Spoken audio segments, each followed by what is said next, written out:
extraordinary game, and what's your reaction to it? Catching my breath. I think if you could have a 45 minutes of football, or 52 as it planned out, and have a snapshot of a team season, I think that encapsulated everything what we've gone through this season.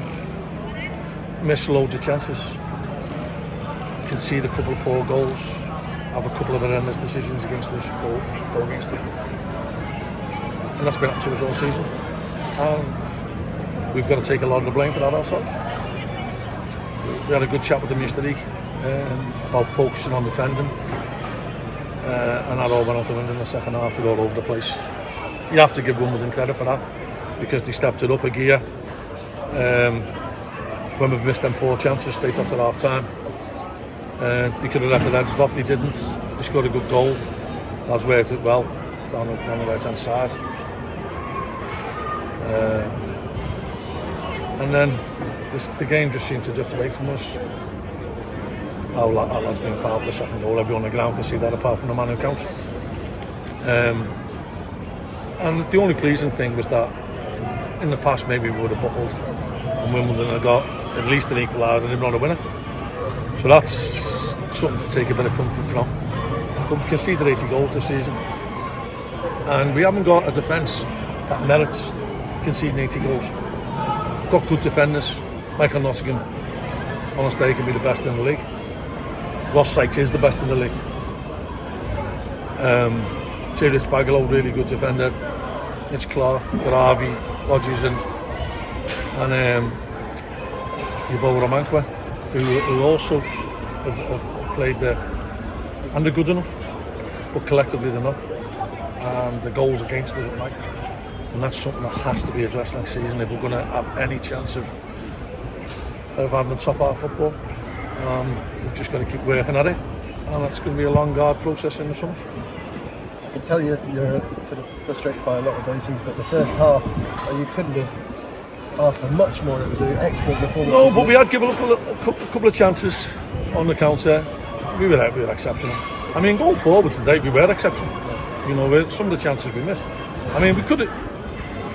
If we'd have scored 9 today, it wouldn't have flattered us. That's not being trying to be smart or clever. It wouldn't have flattered us. But equally, if we'd have conceded 6, that wouldn't have flattered Wimbledon. So, you know, I mean, I suppose it's a good game for the neutral, but there's no neutrals here. You can go to watch a football match in the neutral, and possibly usually work here, but you still want one team to win, and we've got to shake this. It's driving me. Top half of the table finish, though. You must take a lot of credit for that. I didn't know we had finished in the top half, so that's good. I mean, listen, you know, everyone tells me how good a job we've done and how great a season we've had. And if you'd equate to, we've got the second lowest budget in the league, so we should finish second from bottom. So to finish about 10 places above that, you'd have to say yeah. But we know there's more than us, miles more than us. We can compete with anyone in this league. We know we can. We've just got to stop giving silly goals away, and that's the thing that's plagued us all season. What do you think of that strike from Bagley? Well, Ethan Hamilton got the goal of the season last Saturday, the award, and I told him to give it to him now. Unbelievable goal. Could have had the match ball as well. He only glanced there wide in the second half. Unbelievable strike, and sometimes you need that to change the game. That's probably been a story of our season. We've created them chances in most times we've gone away from home in the first half, but they haven't got in. And then we generally have a sucker punch and we concede and we go behind. And then you're always chasing the game, and we've done that a lot this season away from home. Our away form, results-wise, has been horrendous. Performance-wise, hasn't been so bad. But it's all about results, isn't it? It's not artistic impression, you know. You don't get a load of judges popping 5s up. And I must admit, if it was diving and that, we try to go for the most degree of difficulty. Because we try and make it as hard as possible for ourselves. I don't know why, but we do. You were shaking your head towards the end, thinking, surely it's not going to be an equaliser now. I wouldn't surprise me if they did. You know, it was an unbelievable catch at the end from that corner coming in from the keeper. And then just when you think that's it, we get told we've got to have another minute because we took our time taking the throw-in.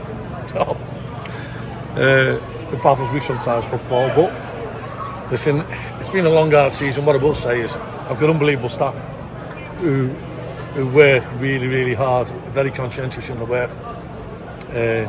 Jimmy, John Doolan, Jeb Brown and Andy Gray, and that's just the ones who are connected on the first team. And then we've got the U-team staff who are great, and the players work really hard. And I can never ever fault their effort. Sometimes we just do silly things, and it's like when your kids misbehave, isn't it? You know, as much as the kids drive it on the bench, sometimes I still love them, and I feel like that. So obviously the summer comes up now, and planning will begin at some point. Already has. Yeah. I mean, already has. Last couple of weeks. What are you looking forward to now? Well, I'm looking forward to going on holiday with my wife, that's for sure. But I'm looking forward to the task of maybe trying to change our ethos on the way we play the game. Possibly not be as open next season. I've always been, ever since I've come into management 25 years now, I've always wanted to be on the front foot. And sometimes it's too exciting for our own good, really. I'd like a couple of hour 1-0s. That'll make life easier.